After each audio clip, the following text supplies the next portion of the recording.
Clock behind me is accurate. It's 12:50 in the morning. I don't know if I could sleep if I didn't have to do this. I'm like, I'm wide awake. I am wired. I was standing 6 inches from the TV for the better part of 30 minutes. I took a video at around 11:20 p.m. where I just walked outside, lit a cone, and said, "What the fuck was that?" Like, I'm pretty sure, honestly, that pick in the end zone might have registered on the Richter scale in South Philly. Like, people like throwing shit, car alarms going off. So it's been a whirlwind over the past 48. I'm so glad to be back doing this.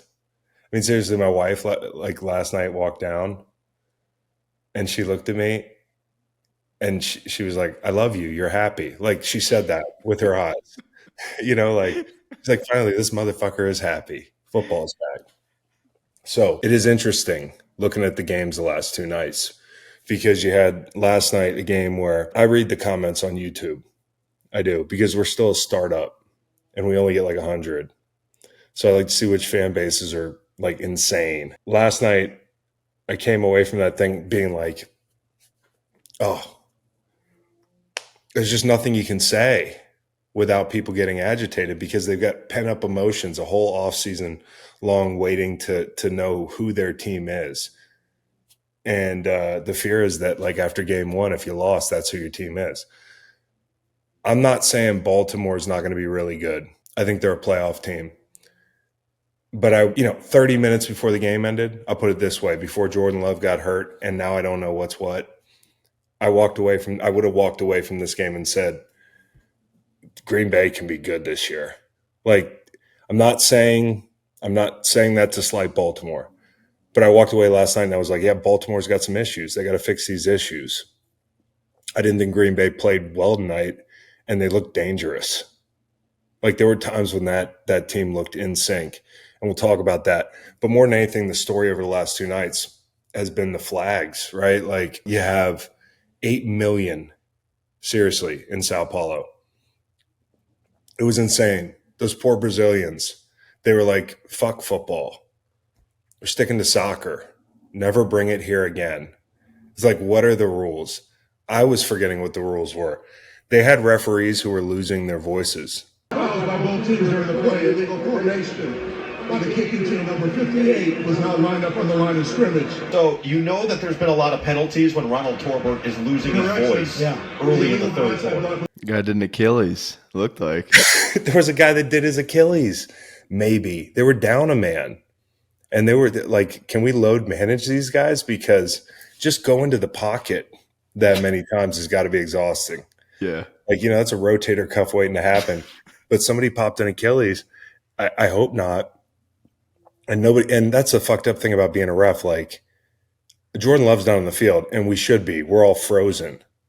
But the ref maybe pops his Achilles, and we're just like, and back to you. Right. Holy shit, the guy at the end of the game, he lost his voice. People were thinking it was because he was calling so many penalties. I think it's because he was in the streets. You know what happens, Cowboy, when you're in the streets till 5, 6 in the morning screaming at your other official buddies in the club. Especially in Sao Paulo. I've been there. I've done that. It's loud. Yeah. So you gotta yell the whole night. It's classic. You get dehydrated.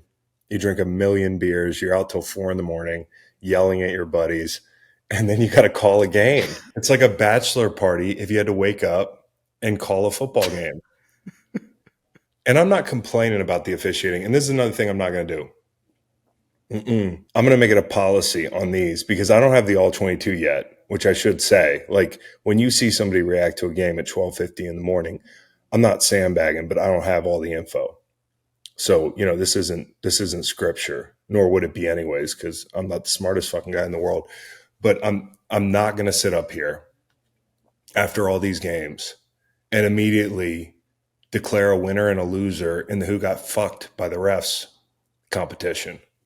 I'm not going to do that every night. And I know there might be some Green Bay fans who are saying, hey, we got jobbed. I mean, there were a couple ticky-tack calls. There were a couple missed calls on both sides. There were impactful calls. You could have argued that the Bond call shouldn't have happened, the roughing. I mean, that was like kind of borderline. It was a hard hit. But I'm not here to argue either way. The flags are out of control early in the season. Every year, they're making a different emphasis on something. And then what compounds that is, and this isn't the referee's fault, these teams forget how to play football. You know, we talked about it on Inside the NFL, and Bill's like, you know, pestering our stat guy to get him a percentage of how much guys are playing in the preseason. Eventually, he delivers it on a card, and Bill's just like, you know, you should see him Grinning year to year. Yeah. Yeah, he's just like, holy shit.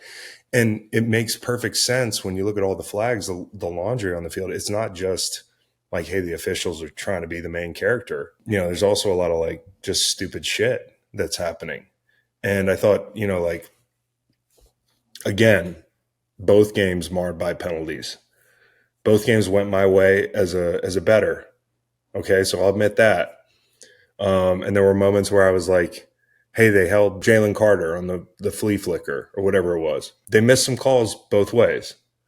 I'm just not going to do this every night. So if you've got complaints about how I analyze the officiating, I'm not an expert. I haven't seen the All-22. I got to look back. I haven't tallied it. Who got killed more on penalties? It was Green Bay. But I also think some of that was self-inflicted. And that's ultimately the shame of the whole thing. You know, Jordan Love down on that field kind of changes the whole vibe for me. Big fan of the guy. He just gets paid. He does it with humility. He ascends in, 3-month span from being a guy that you're like, I don't know if he's the guy, to this guy's the future. There was a point tonight where Micah Parsons, take this for what it's worth. And listen, I know he tweets a lot. So do I. But the motherfucker was like, I think he's in that top 5 category. There was a point in the game where he was making some throws that were pretty high quality throws. And you're looking at this team, and I think the shame of it is, and I don't know what the injury is. Could be like, here, I'm going to say, I don't want to speculate, and then I'll guess like we all do. I mean, it definitely looked like could have been a high ankle. If that's the case, that's going to hurt. And it's on his left foot. Don't have to be a doctor to know that. It's tough to imagine a guy, because I've had the high ankle, and I had it bad one year and had to play on it. Like, just didn't shot it up, just played on it. Didn't miss any time. I don't expect that to be the standard, especially for a guy who's got to step into throws and that sort of thing. And, you don't want to fucking risk it with a guy like that this early. For me, I was a defensive lineman, a grunt guy trying to hit it big on my contract season, and it worked out for me. But I lost mobility in that ankle. So I hope that Jordan Love is treated the right way in rehab, whatever it is, whether it's an ankle, if it's a contusion, if it's a fucking MCL, like whatever it is. God forbid it's something worse. I just hope they don't rush him. You just gave him the bag. Let's keep the main thing. And half the reason I say that is, like, you got a really good core. Like, that's what's apparent to me watching this game. I'm looking at the offense, and I'm saying, Matt LaFleur is talking about, I don't know who the number one is. I'm tired of people asking me who the number one is. I don't know either, but tonight it looked like Jaden Reed.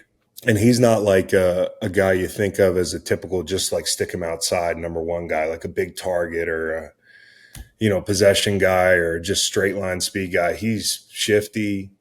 You can really weaponize him pre-snap. Some of those crossers, the explosive touchdown, which obviously is drop coverage. But if you make a little mistake with this guy, it can be curtains. And having a guy like that on your offense is, Dobbs is a stud.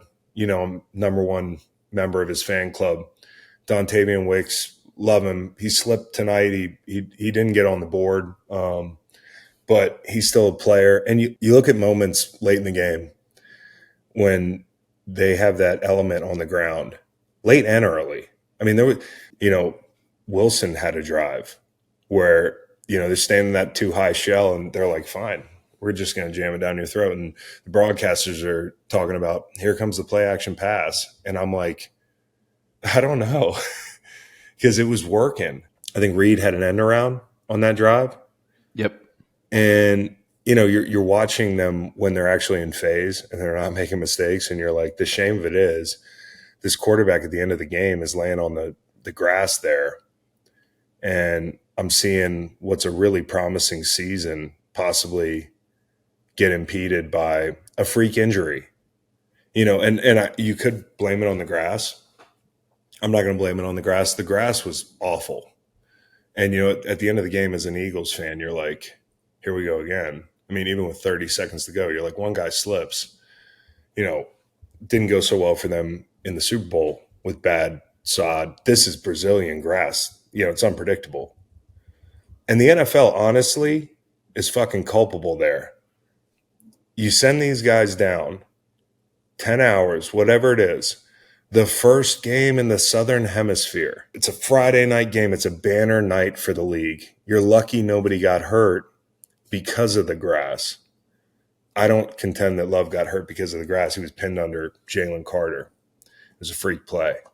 But the NFL's got to be careful when you're sending your guys off, just protect the product, because that was just, it wasn't quality. And I know quality grass when I see it. And so, like, the thing about Green Bay that's also a shame, and I was just talking about this, was the Wilson drive and then the Jacobs run late in the game where you're just like, this is an element of their game that took a step up. And last year they hurt people with play action pass. And last year when they wanted to, they ran the ball down people's throats. I mean, they ran the ball in Kansas City, if I remember correctly. They ran the ball in Detroit. Yep. They found an identity, and now you add Jacobs. When Jacobs toted the rock late in the game and they did a good job of spelling him, it was like, in my head, imagine trying to tackle this motherfucker in December. Mm-hmm. There was a point, and I'm going to talk about this later, where Jalen Carter chased down a screen and CJ knifes across the field from the other half.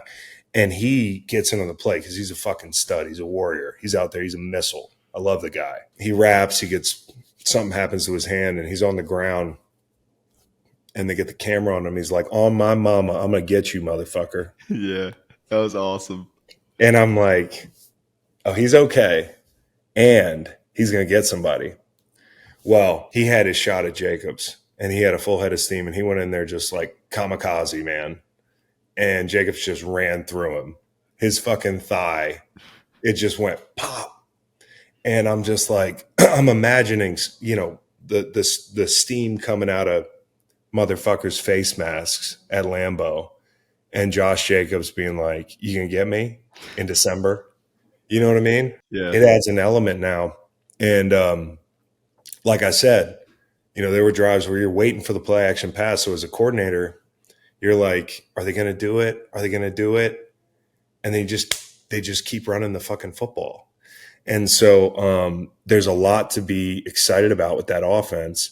It just all comes down to what happens tomorrow morning or the 2 mornings from now when there's an MRI, or hopefully we hear something good. Because I think all football fans, and this isn't one of those things, and Dan from Pardon My Take, Big Cat, as you know him, they're funny about this. Anytime somebody gets hurt, there's always invariably fans from other teams that are like, even as a Saints fan, I'm bummed that Chris Godwin's hurt.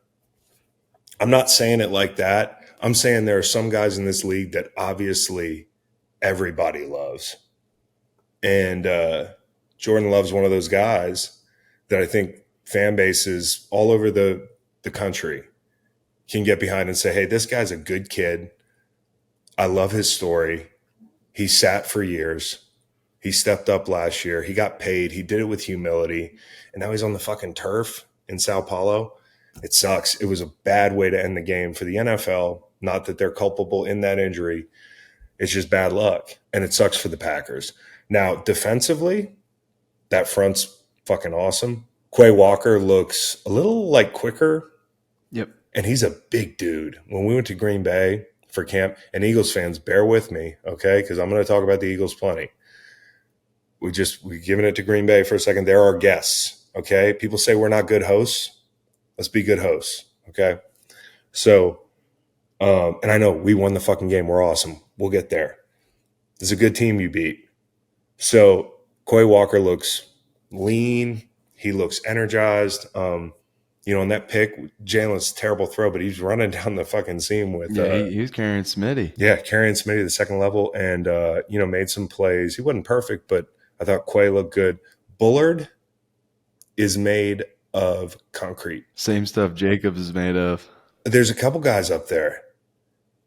They're hanging out in the construction yard, drinking concrete, drinking Quickcrete or something.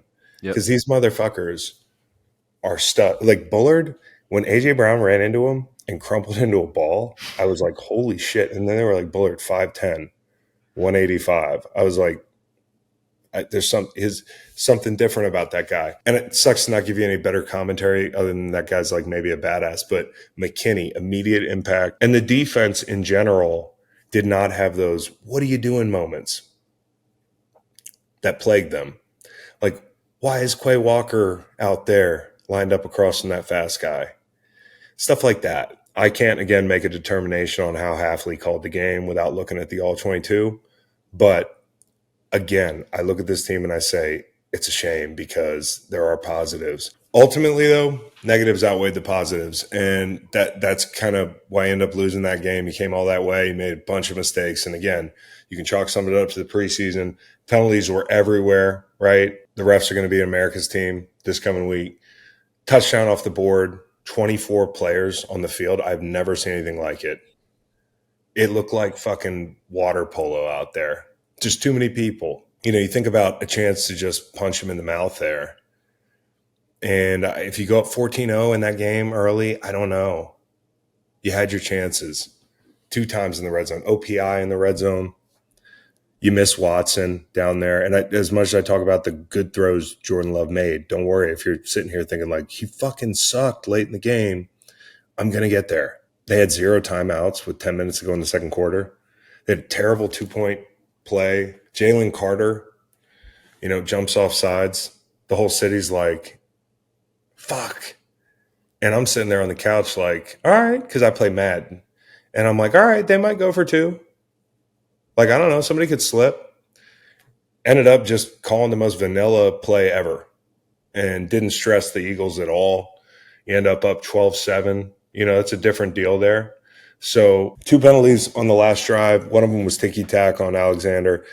The other one, listen, I know you don't like it because Jalen Hurts is climbing the pocket, but of course this is the Kenny Clark hold on Saquon. By letter of the law, that's a hold. So, it's a tough one, but it is a penalty. And ultimately, as a whole, Green Bay just gave them, like Philly gave them a little crack in the door and they didn't bust through it, and there was an opportunity when Philly stalled, and when they stalled, they stalled.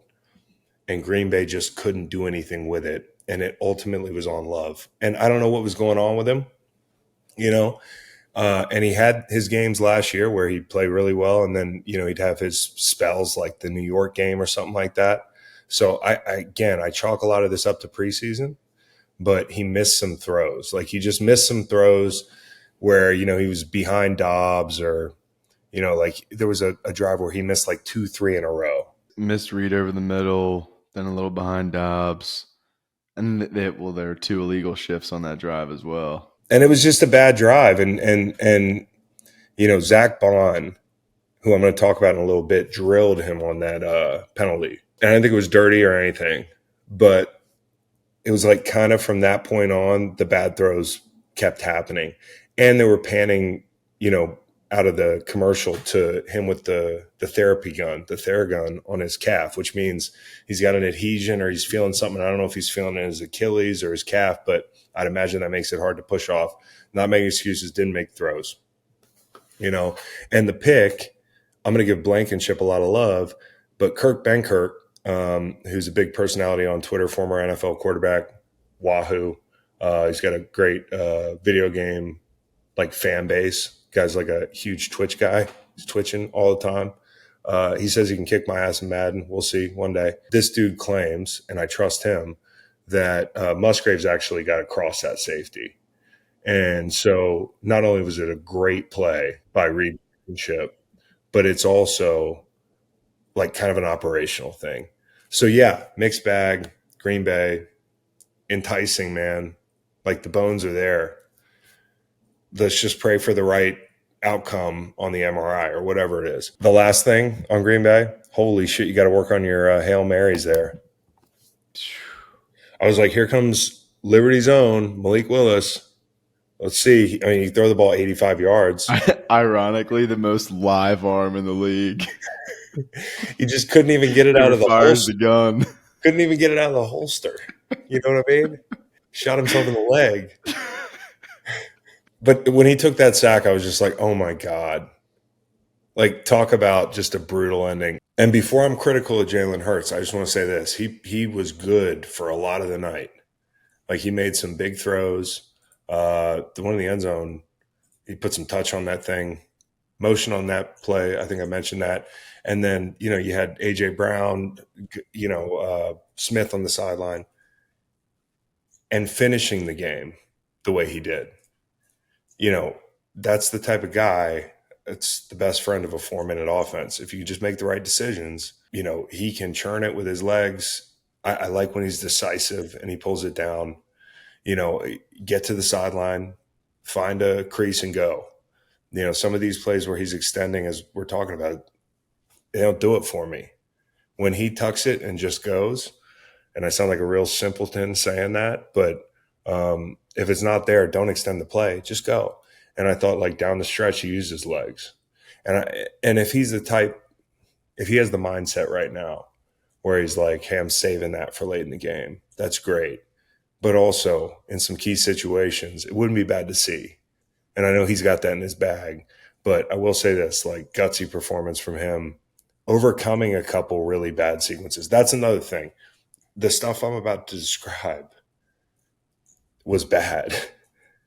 And he was able to bounce back twice, lead a touchdown drive. And after the McKinney pick, they really got going. So I'm about to give him the medicine here, but he did do some good things. Jalen Hurts has to play better. You know it, I know it. The pick was so bad in the end zone, I had to hit the porch. So, like, I was stressing over that, just like you at home if you're an Eagles fan, because there's all this, hey, you guys did it. You Philly aggregators, you Philly reporters, I love you all, but you got to own this one. It's all your fault. The pick in the red zone is your fault. The ignoring the safety early in the game is your fault because you were keeping track of how many fucking throws without an interception he had in camp.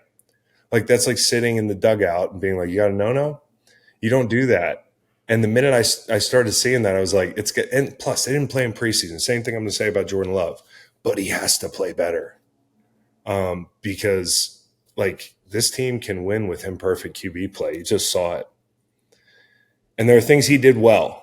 I'm not going to ignore those things. But I just want to get that out of the way to level set, because people are always like, oh, you took it easy, or, what about the bad throws? He stunk it up for a couple sequences. It's almost like he just snaps into it and snaps out of it. Can't have that, right? There was a lot of, like, waiting to see what he looked like in this offense. And I thought he looked pretty good most of the game, 90% of the game. But that 10%, the floor on that 10% is low. You got to improve that floor. There was Jurgens' bad snap early. He lost the ball. I'm sitting there thinking, watching a Kelce Buffalo Wild Wings commercial, I'm like, he might have more leverage than any human being on the planet right now. Like, the whole city's watching this game, and he's saying, there was a time when I got hurt, okay, and I'm not Jason Kelce, but when I was in St. Louis, I got hurt, played like 100 games straight, got hurt, went on IR. They nicknamed us Sack City the year before, which is funny. Our D-line was Sack City. And they were like, Sack City, bitch. And we had like we had 50-something sacks, and this is 16 games back in the day. We had some dogs. Got hurt. I wasn't the straw that stirred the drink. I was part of it. I was a big part of it, but Robert Quinn was on the team and shit. I got hurt. They go on like a 5-game streak with no sacks. I'm sitting there in the beginning like, fuck. And then like 3-4 games in, I'm like, is this good for me? Not really. But because I couldn't be back on the field anyways. I wasn't up for a new deal or anything. But I look at Kelce and he's sitting there. And by the way, he's so magnetic. He's so magnetic, they put him in a Buffalo Wild Wings commercial. The plot of the commercial is him walking into a Buffalo Wild Wings, and there's just a giant buffalo, and he's like, football's back. And they sit down, and Kelsey's just like, football. And the buffalo's like, football. Just house and wings. When they brought him the beer, you could see the genuine joy in Kelsey's face. He was like, "Here we go." That's what I mean. That's all he cared about. He was probably so excited to sit next to a CGI buffalo, you know, and it just goes to show you, like, they were sitting in the fucking the ad meeting, like Mad Men, which I've never watched. I gotta change that. But they're sitting in there and they're like, I don't know, just fucking sit him down next to the buffalo, and they say football a couple times. It was an admin pitch. They were like, that's ready what I think. Yeah. It was an admin. It was you and Macon just told him one day in the RV. I would have booed Macon off the stage pitching that ad, but it's a home run because that guy's special. And he was also special on the football field. When you watch the joy that Nick Sirianni had, and like anguish a little bit that he's not there anymore, talking to, who was he talking to maybe it was Tony Dungy. And he's like, this is movie stuff. It's like, remember the Titans, some of these highlights where Kelsey's out in space and he's drilling one person, and then he's running up to the third level, hitting somebody there, fourth level, decleating somebody up there. And that's true. But the thing they miss the most is the cohesion. They miss the steadiness of like not having to worry about a bad snap. When he used to have a bad snap, it was like, stop the press. You know, like when they had a weird pre-snap thing, it was like, what was that? Now you're seeing how the other side lives, you know, and I think the fans are all sitting there seeing that and tweeting about it, and Kelsey's live tweeting the game. And I'm pretty sure all his mentions are like, I'll suck your dick, man. And I'm pretty sure if he walked back in the building, and this isn't to take anything away from those other guys because they're learning, right? If he walked back in the building, Howie Roseman's what? 5'10"? I'll give him 5'10". He'd be five. He'd be he'd be 3 feet tall in a heartbeat. You know what I mean? It's like everybody in the building would just be like,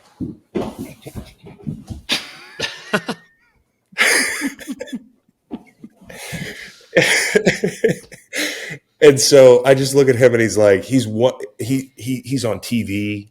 He's in commercials. He's the most popular guy right now. And he's also missed on the football field. Because you look at this stuff and you're like, holy shit. Some of the pre-snap stuff, 5:30 to go in the game. You know, this is on Jalen or whoever it's on. Like, they have to take a timeout because the play clock's about to run out. So they don't necessarily need that timeout. But what if they did? You know, there's little things, man. The tush push looked like, do you remember the Major League Series? Like the movies? The best series ever. Oh, yeah. One of the best sports series, one of the best series, period, of all time. Fuck you, Joe Boo. All right. Do you remember Major League 4? Mm-hmm. Back to the minors? Yeah. That's what the tush push looked like tonight. Like the first one that failed. It was like, this is the tush push? And even I think there was like a second one where Jalen, like there was a second where he stopped and then Saquon like pushed him through. But yeah, it was they got it over the finish line a couple times, but like including the bad snap, there were multiple bad snaps. You know, the throws. Okay, and this is the thing. This is when I talk about Jalen has to play better. It's holy shit, the McKinney throw, and I'll put this on preseason.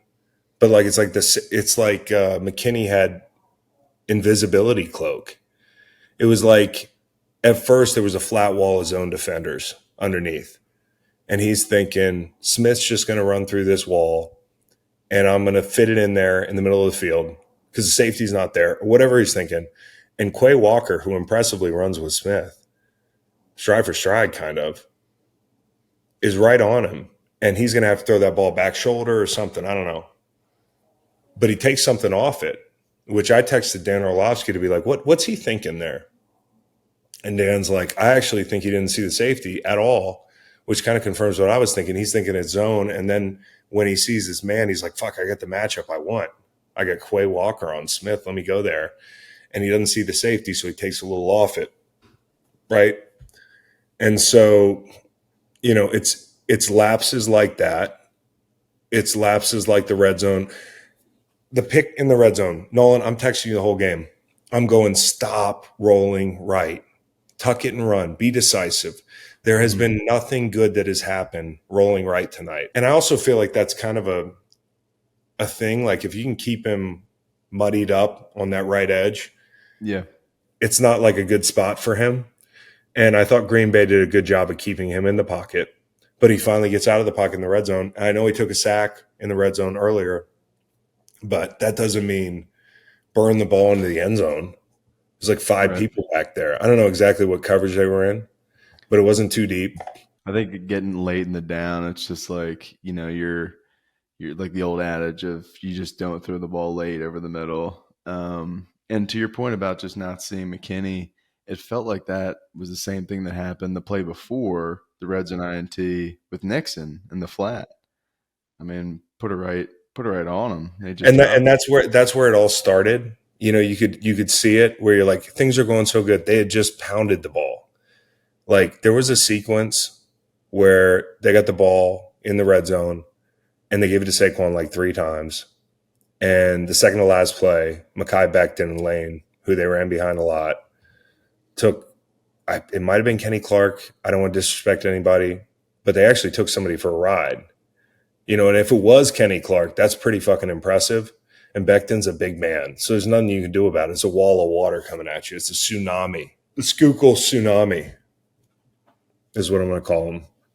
Nice. If they can do what they did on that down. But I'm watching, I'm like, this is the Eagles, right?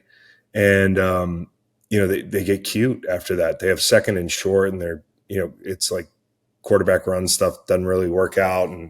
And then there's the Nixon near pick 6. I mean, it should have been 6. On that play, the guard's not out of his stance. So they're all over the place in some really weird spots. And I just want to see that improve, like the bad little moments. You know, the offense as a whole and most of the game for Jalen, I'm walking away saying, okay, that Kellen Moore guy is actually what like that Kellen Moore guy, he might be popular in this city. If he can hit the curveball when they adjust to whatever he's doing, it's week 1, right? Okay. And you got a college defensive coordinator, you know, so let me not get out over my skis, but I saw things with this offense that immediately, like you want something for Christmas, first fucking present you open, second play of the game, they go motion.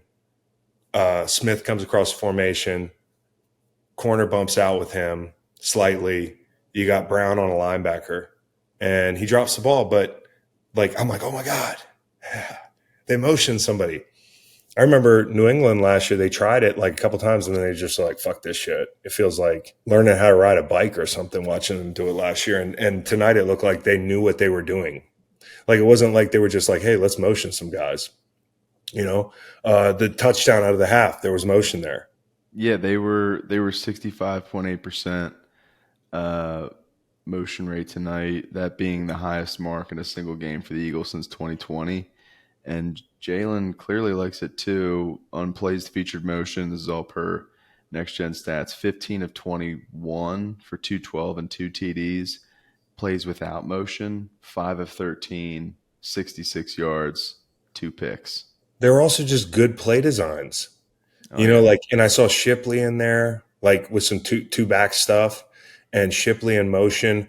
I forget one of the plays where, you know, AJ cleared somebody out, you know, and they hit the underneath. You're just watching the whole thing go, and you're like, oh my God, I know what they're doing. You know, when because on the field, it's not like watching on TV.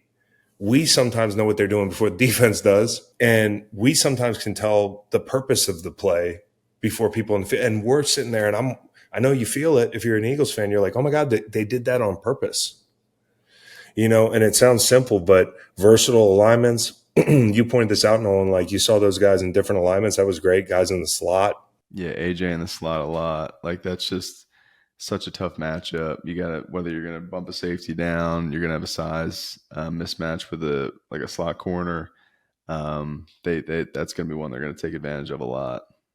No question. And, they're under center some. Hots. Unnamed coordinator says, Jalen can't beat the blitz. And this isn't to say a couple times answers the question, but at least they had some answers. There was a sequence in the second quarter where they hit 2 hots, in a row. The second one wasn't spectacular, but I thought it was good to just have an answer because we were all waiting for that. And then late in the game, I think they hit Dallas Goedert on a 3rd down on a hot. So, I'm not saying they're all hots, but what I am saying is they're all answers. And that's something we didn't have last year. Goddamn, here we go. Chris, you're washed. You're in the kitchen podcasting. You don't want to wake the kids. I got all 3 kids this weekend. That's why I'm not in the studio. Couldn't go to the outbuilding. So anyways, long drives. You remember those last year? The closeouts. You had one of those at the end of the game. That was great. Threw in an empty wrinkle at one point. I was excited about what the offense looked like. And for most of the game. And Devontae Smith, I want to give the guy his fucking flowers. I always do. I always talk about how he's a guy. I'm like, hey kid, my son, who do you like? Watch this guy. This guy does everything right. Oh, they took his captainship. There were 12 fucking captains on the team last year. Who cares? Games on the line, they go to him twice. Guy weighs 140 pounds. Soaking wet. He's breaking tackles. He's putting his head down. He's doing dirty work. It's a guy you want to go to war with. Hats off to him. I don't know how he played every snap of the game, but he's a guy you fucking trust. He's nails. Same thing, Saquon Barkley. Feel like I've known you all your life. Feel like you've been in Philly your whole life, even though I only started being in Philly 7 years ago, but I'm feeling like a homer. And also as a football fan,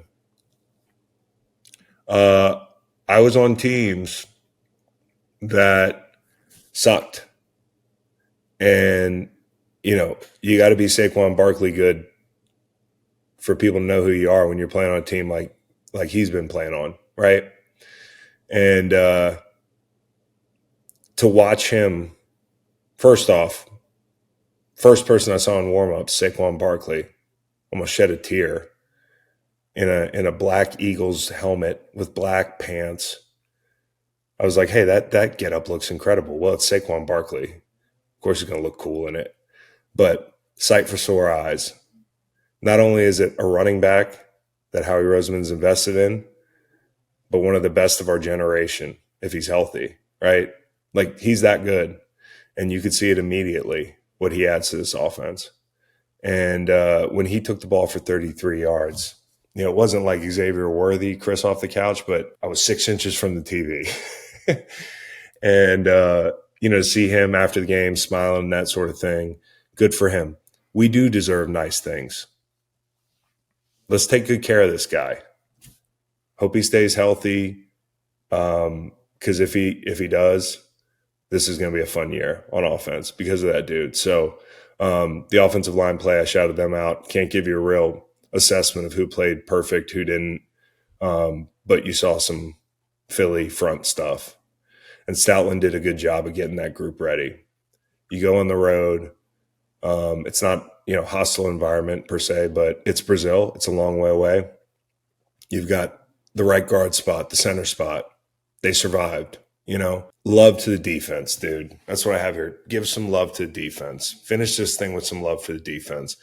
Because, I feel like there are a lot of people coming in there like, where's the pass rush going to be? Where's, young secondary, that sort of thing.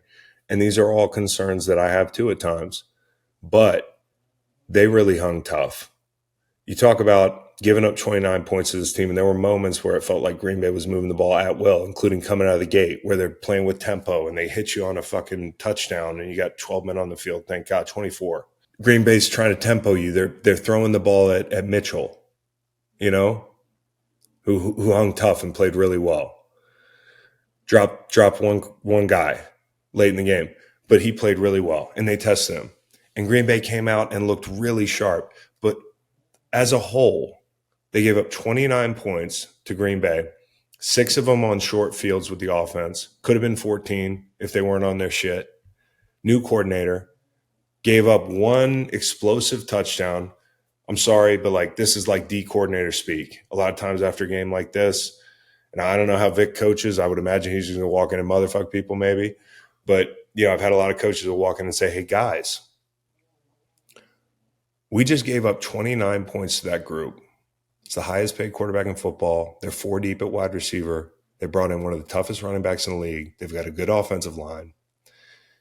And you could argue it's 2 turnovers, which you can't control, and 1 explosive that we can get fixed. That's 13 points. You can hold that team under 20. And so I look at the defense and I say, hey, the red zone, post McKinney, post the fumbled snap. You know, Green Bay gets down there again. They force a missed field goal, right? And then inside the 10, after that interception, Green Bay goes the length of the field. You're like, I've seen this movie, right? No, I mean, the guys stepped up. You talk about pass rush. I know the guys didn't have 15 sacks tonight, but second down, Brandon Graham doing Brandon Graham things. He's 40 years old. He's probably got an office in the building and nobody notices, but he forces a hurry. Okay. Now let's line it up for third down. And you're putting the pressure on these guys because if they don't convert, they got to decide on fourth down. And this guy, 97, and I'm learning his name, Ajomo. Yep, Morrow. Great job, buddy. Game's on the fucking line. Game's on the line. I got chills thinking about it. And you're the guy. You line up with the game on the line as a defensive lineman. I used to always say, it could be me. Let's find out. And that dude was the guy that made the play. He forced the overthrow. And that's the difference between 4th and 1 with the game on the line after that drive at the end of the game for the Eagles offense, or let's just kick this field goal and get out of here. So defensive line, I know there's going to be some people nitpicking. You didn't see much from Huff. I don't think that grass was fair to rushers. I'm not going to give them excuses, but I don't think either side show what they really could do because of that grass. And I don't think Bryce Huff is the type of guy that's going to be out there on shitty turf. He's a guy that he's got a lot of torque, a lot of power. He's got to dig those cleats in the ground. So I'm not making excuses, but I think you're going to be happy with the pass rush. And Josh Sweat forced a big hold in the red zone. You know, it's not going to be sexy, but it wasn't always sexy when we won the damn Super Bowl. We didn't have any double-digit guys. I think Jalen Carter could go for 12. Okay? And I know I'm a Jalen Carter stan, but, and there's going to be people who say, oh, the penalty's stupid. I thought that was ticky-tack. He unintentionally saved us a point on the offsides. He was so close to wrecking the game at different points in the game. Like he was this close to make it. And it's the first game of the year. And I know people are going to say, he's got to, I saw a tweet tonight from Trey Wingo, who's my dude, but he was like, Jordan Davis and Jalen Carter haven't earned living up to the draft status. And I was like, okay, we can talk about Jordan Davis, but don't talk about Jalen Carter. Because that every offensive room that prepares to play the Philadelphia Eagles starts their meeting. If I had to guess, talking about a couple guys, and they're talking about him pretty early in that meeting. We cannot let him wreck the game. And he's very disruptive. And so, stat watchers, people that just say, what's Chris Collinsworth talking about? You might miss it. But this guy's a fucking dog. And he's going to be fine if he can keep his head down and work. And the thing I love about him is, and I saw this in the Tampa game last year, I want to give him a hug. Same thing with this one. The screen that CJ Gardner-Johnson got hurt on, he takes off down the field and he's busting his ass to finish that play. And those are the guys you want to play with. And so, like the Georgia guys in general, they got a microscope on them. I thought Jordan Davis came out and asserted himself immediately That was good. Nakobe Dean kind of feels like, and I like the guy. I admire the guy. Like, I respect the guy. You can tell he does things right, plays hard. He can be a real knife in the run game, but he can also kind of have bad eyes. And so he's young. So we'll see. He almost had a pick six. Okay, put himself, blew up a screen, had a TFL. Like, so it was a mixed bag, but I'll be damned if, he's got playmaking ability. So, there's guys we got to shout out on this defense, man, because they hung tough. There were a lot of hidden plays the D-line made. I'll put it that way. C.J. Gardner-Johnson, dog, already shouted him out. The guy that probably deserves two guys, heroes. Let's have a fucking ceremony for these guys right here, guys. Just us. 1:40 in the morning. Is that what time it is? 1:40 in the morning. It's 1:40 in the morning. I'm going to talk about these two guys. I've stayed up this late. Zach Bond. Zach Bond's a good football player. We told you so. He might be one of these signings that you're like, we didn't think about that when Howie brought him in. But he turned out to be a fan favorite and a key player. And he's known to make those signings. And this guy kind of got lost in the shuffle his last stop, and he wasn't a household name. But what he could do is he could rush the passer. You saw that show up tonight. He jumps around in the run game like he's shifty. And he's pretty good in coverage, no? I thought he did a pretty good job. Yep. Yeah, good instincts there too. Versatile. And the second guy who's an absolute hero is Reed Blankenship. Yep. That was an incredible play. And I talked about, like, hey, you could put it on the Musgrave, you could put it on Jordan Love, but that play right there, you look back at plays like that when you're in the hunt for a number one seed or the division. God help us all, because I just had that MGM bet today. And some guy in the comments, he was like, Jalen Hurts isn't who you think he is. That's a donation. And he's in my head like fucking Lloyd Christmas. Like I'm fucking on the shitter in Aspen, full of laxatives. I'm like sitting there and I'm looking at the TV. It's like, I'm imagining Jeff from Scranton being like, hey, Chris, stupid motherfucker. Jalen's not that good.